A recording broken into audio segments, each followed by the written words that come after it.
Salam, mən tarix müəllimi Bəhruz Baba. Bugünkü mövzumuz Azərbaycan tarixindən millətin təşəkkülü və xalq hərəkatı mövzusudur.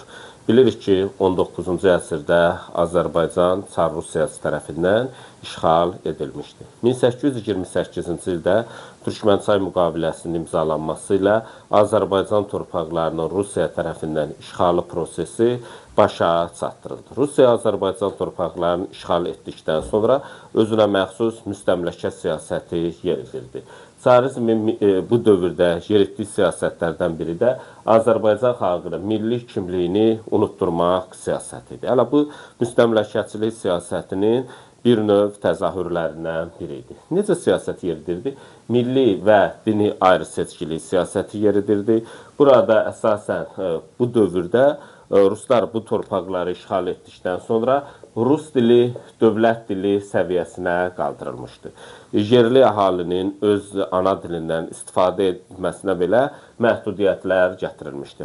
Azərbaycan xalqının milli kimliyini unutturmaq üçün Azərbaycanlılara müsəlman və yaxud da tatar deyə müraciət edirdilər. Çarizm milli kimliyi unutturmaq siyasətlərindən biri də bu dövrdə kütləvi şəkildə köçürmə siyasəti yeridirdi. Əsasən bilirik ki, 19-cu əsrin birinci yarısında Azərbaycan torpaqlarına almanlar və ermənilərlə yanaşı Ruslar da köçürülmüşdü. Bu dövrdə Çar Rusiyasının başlıca siyasətlərindən biri də özünə xristiyan əhalidən dayaq yaratmaq üçün erməniləri və daha sonra isə Rusları da köçürtmüşdü. Azərbaycanda bu dövrdə artıq 19-cu əsrin ikinci yarısında millətin təşəkkülü prosesi də başlamışdı.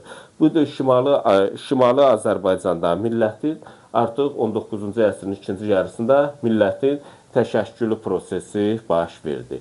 Millət deyəndə nə nəzərdə tutulur? Millət deyəndə artıq dil, ərazi, mədəniyyət, iqtisadi həyat birliyi olan toplum birlikdə artıq millət hesab edilir.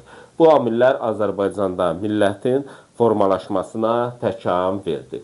Bu dövrdə artıq millətin formalaşmasına təsir göstərən amillərdən biri də fəhlə təbəqəsi, milli burjuaziya və ziyalıların mövcud olması da Azərbaycanda millətin formalaşmasına təsir göstərən əsas amillərdən biri idi. 19-cu əsrin ikinci yarısında artıq Rusiyada olduğu kimi Azərbaycanda da kapitalist münasibətləri inkişaf edirdi. Kapitalizmin inkişafı Azərbaycanda iqtisadi həyat birliyinə gətirib çıxartdı. İqtisadi həyat birliyinin yaranması da millətin formalaşmasına təsir göstərən başlıca amillərdən biridir. İqtisadi kapitalist münasibətlərin inkişaf etməsi nəticəsində şəhərlərdə burjuaziya və fəhlə sinifi formalaşdı. Kəndlərdə isə varlı torpaq sahibləri vardı, formalaşırdı. Bunları qolçomoqlar adlandırırdılar. Kəndlərdə isə qolçomoqlar və muzdurlar, yəni pullu fəhlələr meydana gəlməsi Azərbaycanda kapitalizmin inkişaf etdiyini göstərən əlamətlərdən biridir.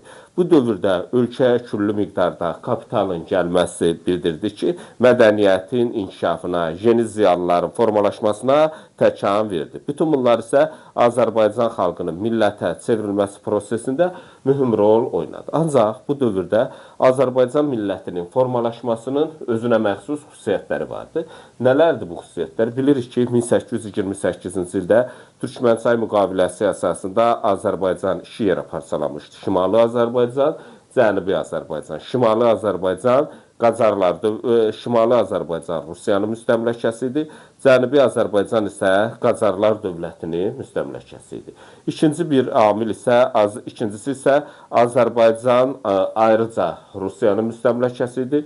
Üçüncü amil isə Şimali Azərbaycanda ayrı-ayrı quberniyaların tərkibinə bölünmüşdü. Bu dövrdə Azərbaycanda İrəvan quberniyası vardı, Yelizavetpol quberniyası vardı və Bakı quberniyası vardı. Şimali Azərbaycanda özü müxtəlif hissələrə parçalanmışdı. Bu dövrdə Azərbaycanda millətin formalaşması istiqamətində bir sıra ziyalılarımızın mühüm rolu olmuşdur. Kimlərdir o ziyalılar? Həsən bəy Zərdabi idi, Mirzə Fətəli Axundzadə idi, Məhəmməd ağa Şahtaxtınski idi, Əli Mərdan bəy Topçubaşov idi. Millətin təşəkkülündə mühüm rol oynayan ziyalılar idi. Bu dövrdə millətin təşəkkülündə əsasən iki ictimai qurum yaranmışdı. Birincisi fəhlə təbəqəsi idi, ikincisi isə milli burjuaziya və ziyalılardır. Milli burjuaziya deyəndə sahibkarlar nəzərdə tutulur. Milli burjuaziyanın görkəmli nümayəndələrindən 19-cu əsrin ikinci yarısında Hacı Zeynalabdin Tağıyev, Musa Nağıyev, Şəmsi Əsədullayev kimi, Murtuza Muxtarov kimi şəxsləri göstərmək olar. Milli ziyalılar isə bildirdi Həsən bəy Zərdabi idi, Əli Mərdan bəy Topçubaşov idi, Mirzə Fətəli Axundzadə idi, Şəxtəxti Niski idi. Bunlar da millətin görkəmli nümayəndələri idi. Artıq 19-cu əsrin ikinci yarısında millətin formalaşmağa başlaması Azərbaycanda milli azadlıq hərəkatına da təkan verdi. Şimali Azərbaycanda milli azadlıq hərəkatı 3 mərhələyə bölmək olar. Birinci mərhələ 1875-1904-cü illər, ikinci mərhələ 1904-1917-ci illər, üçüncü mərhələ isə 1917-1918-ci illəri əhatə edir. Birinci mərhələ 1875-ci ildə Azərbaycanda milli mətbuatın əsası olan Əkinçi qəzetinin nəşr edilməsi ilə başlamışdı.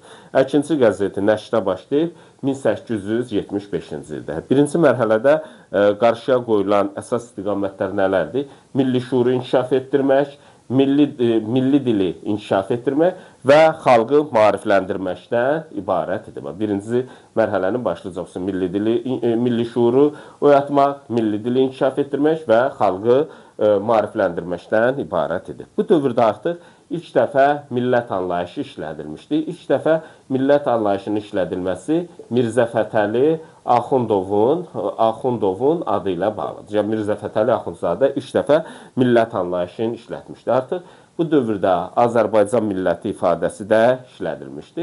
Azərbaycan milləti ifadəsi ilk dəfə Kəhkül qəzetində işlədilmişdi. Bu dövrdə Məmməd Ağa Şəxtəxti Niski Kaspi qəzetində bildirirdi ki, Zaqafqaziya millətlərinin hansı millət olmasını soruşurdu.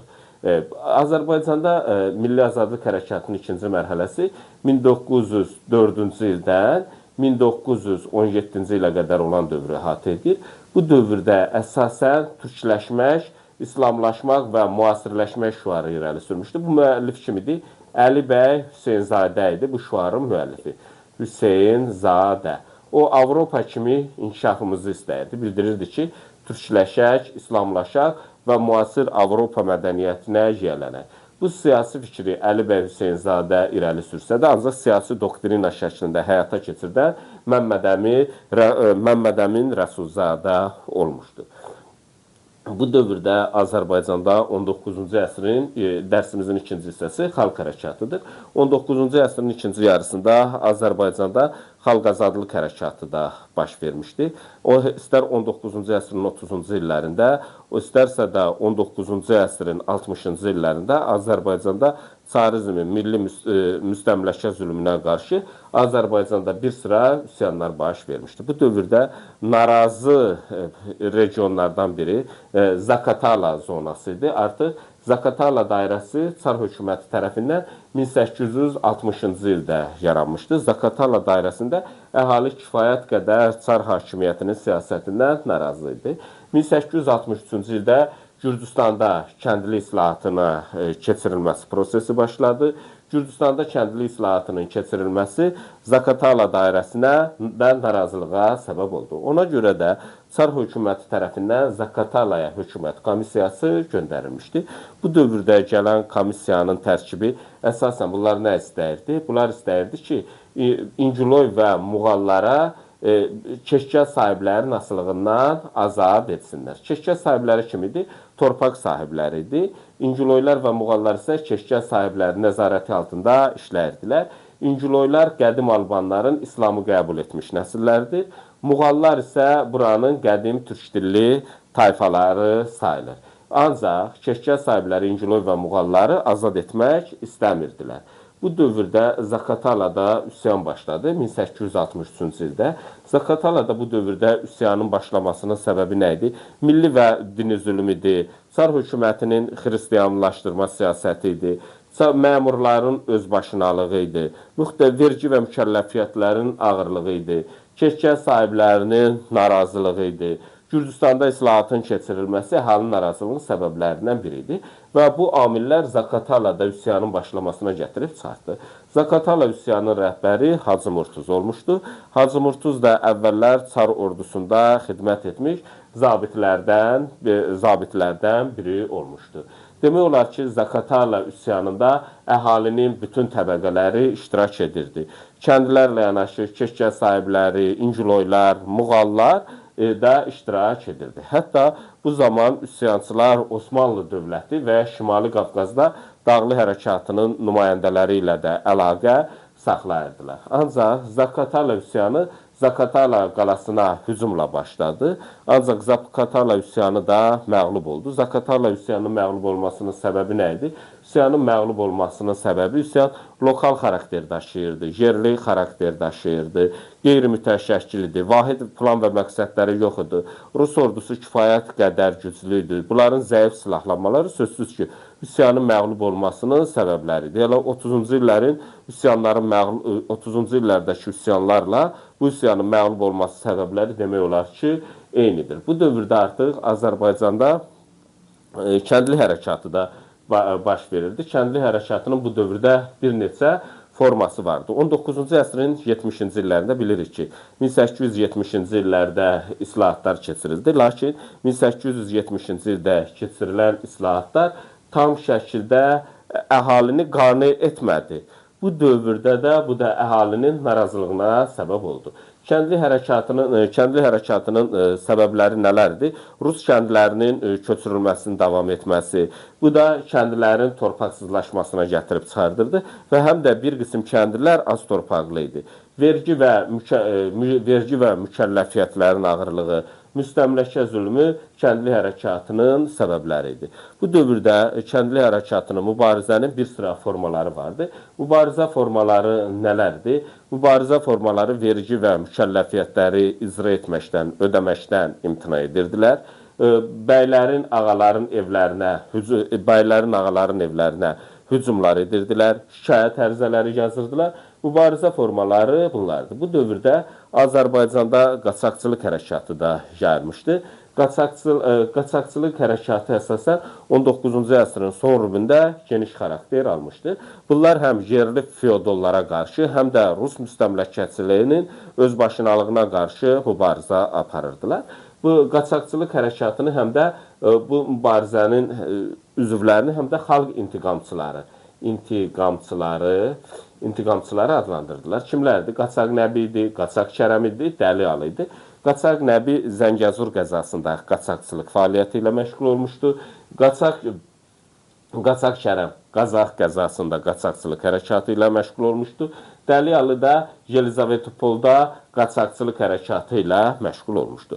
Bu dövrdə kəndlərdə kəndli hərəkatı, qaçaq hərəkatı ilə yanaşı artıq bu dövrdə fəhlə hərəkatı da baş verirdi. Bilirik ki, 19-cu əsrin ikinci yarısında neft sənayesinin sürətli şəkildə inkişafı Bakıda bir sıra yerlərdən işçi qüvvəsi gəlməsinə səbəb oldu. Bakıya işçi qüvvəsi həm Rusiyadan, həm Volqa boyundan, həm də Cənubi Azərbaycandan, Azərbaycanın müxtəlif quberniyalarından gəlirdi. Bu dövrdə artıq Bakı başqa yerlərdən gələnlər hesabına artıq çoxmillətli şəhər olmuşdu. Bu dövrdə fəhlələrin mübarizələri də başlamışdı. İlk oncu olaraq 19-cu əsrin 70-ci illərində təkcə Bakıda yox, Bakı ilə yanaşı Nuxada, Gədəbəkdə ilk fəhlə tətilləri baş vermişdi. Əsasən bu iqtisadi tələblər irəli sürürdülər. Ancaq bununla yanaşı bu dövrdə bu fəhlə hərəkatının baş verməsinin səbəbləri nələrdir? Həddindən artıq bunların demək olar ki, vəziyyəti ağır idi. Bunlar iş saatı demək olar ki, gün ərzində 12-14 saata çatırdı. Əmək haqqı xeyli az idi. Bu da tez-tez fəhlə tətillərinə gətirib çıxardırdı. Bakıda tütün fabriki fəhlələrinin 1895-ci ildə ilk mütəşəkkil tətili baş verdi. Hətta bu dövrdə hökumət tətili yatırmaq üçün Bakı şəhərində hərbi vəziyyət də elan etdi. Bundan sonra 1895-ci ildə Bakıda tütün fabrikinin fəhlələrinin tətili çətinliklə yatırıldı. Bu dərsimizlə bağlı bu qədər.